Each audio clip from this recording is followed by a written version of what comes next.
दोबारा स्टार्ट करते हैं। पहले हमने बोला था, माइक नहीं था मेरे पास। हमारे पास एक बच्चा है चाहत नाम का, उसने बोला बेटा इस स्टूडेंट को 60 क्वेश्चंस इंपोर्टेंट बताने हैं for math exam HBSC।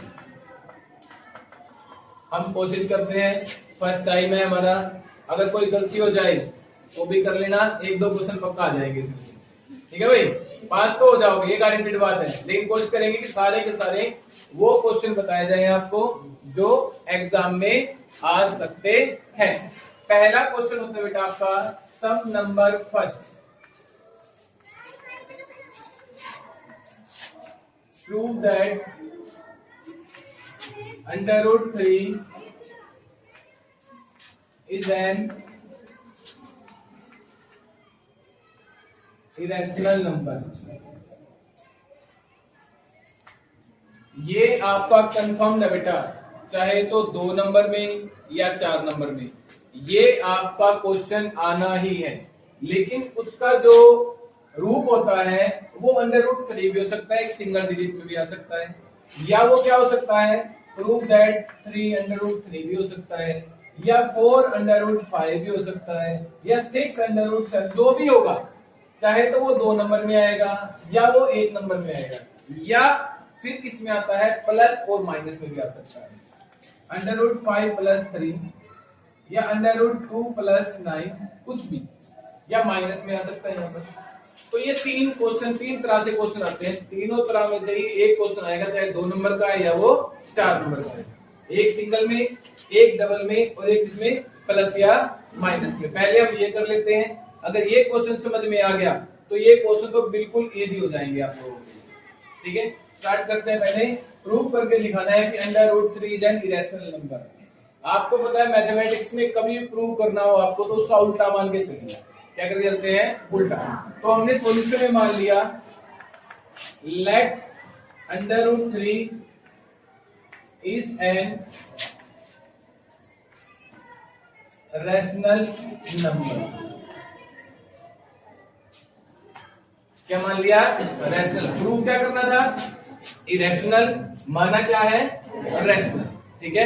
Rational number कौन से होते हैं, जो p/q की फॉर्म में होते हैं, फ्रैक्शन वाले नंबर्स को। हमने मान लिया √3 क्या है, a/b की फॉर्म में, किसमें है, ठीक है। ये क्या बेटा रैशनल नंबर हो गया, फ्रैक्शन में है। लेकिन यहां पर आपको ना एक लाइन लिखनी है, where a and b are co-prime numbers।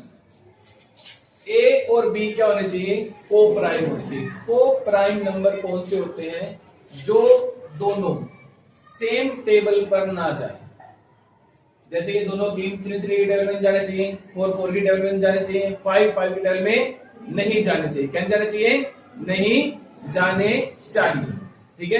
अब क्या किया इसके बाद हमने बाय क्रॉस मल्टीप्लाई किया। a को मैं 1 से मल्टीप्लाई करूंगा तो क्या जाएगा, a। √3 को b से करूंगा तो क्या जाएगा, √3b। धन्यवाद। अगर किसी भी मैथमेटिक्स क्वेश्चन को सोल्व करना है तो सबसे पहली बात है आपको √ को खत्म करना पड़ेगा। √ को खत्म करने के लिए हम क्या करेंगे, स्क्वायरिंग बोथ साइड। आपको पता है √ को जब भी खत्म करना हो तो क्या करते हैं हम, स्क्वायरिंग बोथ साइड। तो क्या करेंगे, स्क्वायरिंग बोथ साइड। स्क्वायरिंग करें, इसकी स्क्वायरिंग करेंगे तो a का स्क्वायर, इसकी स्क्वायरिंग करेंगे तो √3 का स्क्वायर और b का स्क्वायर। स्क्वायर से √ क्या हो जाता है, कैंसिल। तो ये क्या आ गया, a² और 3b²। डन बेटा यहां तक।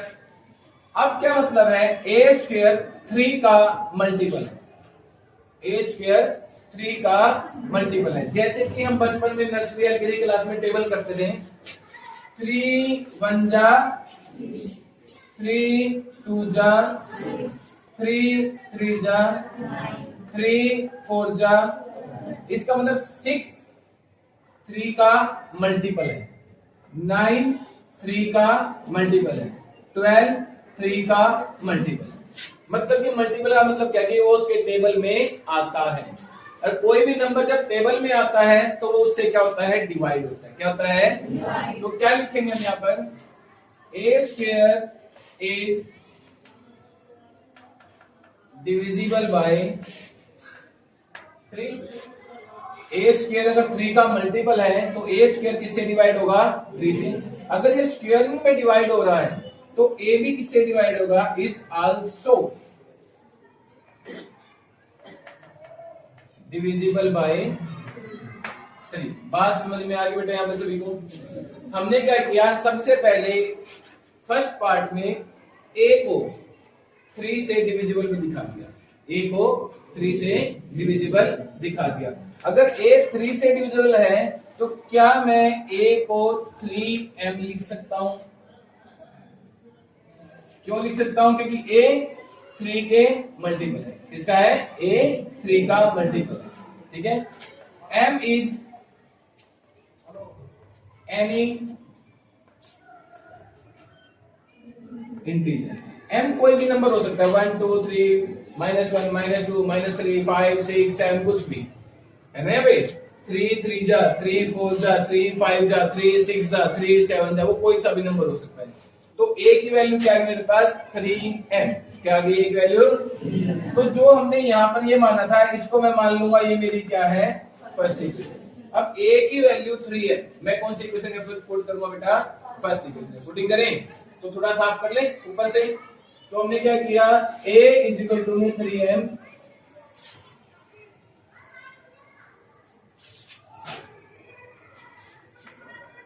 Put a is equal to 3m in equation first. First में पुट करता हूं तो फर्स्ट इक्वेशन मेरी क्या है, a square is equal to 3b square. a की वैल्यू क्या बेटा, 3m। तो a की जगह मैंने 3m रख दिया। 3m का क्या होगा बेटा यहाँ पर, ये स्क्वायर, और ये सेम टू सेम रहा। 3 का स्क्वायर क्या होता है, 9। ये m का स्क्वायर हो गया। ये क्या हो गया, 3b स्क्वायर। डन यहाँ तक? ये 3 मल्टीप्लाई में है, इधर आकर क्या हो जाएगा, divide. 9m square divide by 3, और ये b का स्क्वायर। 3 1 जा 3 3 जा, तो ये हो जाएगा 3m square is equal to में b स्क्वायर। वही सेम कंडीशन आपको नजर आएगी। a स्क्वायर किसका मल्टीपल था, 3 का। ऐसे ही b स्क्वायर किसका मल्टीपल आ गया बेटा, आपका सेम आ गया। तो यहाँ पे क्या लिख सकते हैं हम, b square is divisible by 3। क्या लिख सकते हैं, b square is divisible by 3। अगर b स्क्वायर डिविजिबल है तो b is also divisible by 3। इससे आपको एक चीज बताई, हमने शुरू में क्या बोला था कि जब हमने √3 को a बाय b की फॉर्म में माना था, हमने ये बोला था कि a और b आपस में को प्राइम है। क्या है, को प्राइम का मतलब क्या होता है कि सेम टेबल में नहीं आने चाहिए। लेकिन ये तो गलत हो गया, हमारा जो a था वो भी 3 से डिविजिबल हो गया, और जो b था वो भी 3 से। इसका मतलब जो हमने शुरू में माना था वो क्या हो गया, हमारा गलत हो गया। क्या हो गया, दिस कॉन्ट्राडिक्ट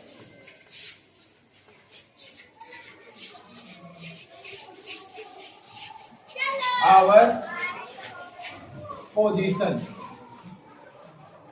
मतलब कि जो हमने चीज मानी थी उसको क्या कर दिया, गलत प्रूव हो गया। अगर वो रैशनल नंबर नहीं है तो क्या होगा, वो इरेशनल नंबर होगा। तो क्या होगा, तो √3 is an irrational number. That's all. समझ में आ गया बेटा? तो जो हमने को प्राइम माना था वो क्या हो गया, दोनों ही सेम टेबल से डिवाइड हो गए। इसलिए क्या है, जो हमने माना था वो क्या हो गया, गलत प्रूव हो गया है। तो √3 है इरेशनल नंबर। बात समझ में आ गई? इससे रिलेटेड जो भी क्वेश्चन है आपके, वो सारे कहा जाएंगे हमारे यूट्यूब चैनल पे आ जाएंगे। Okay, thank you. लेसन कर लो भाई।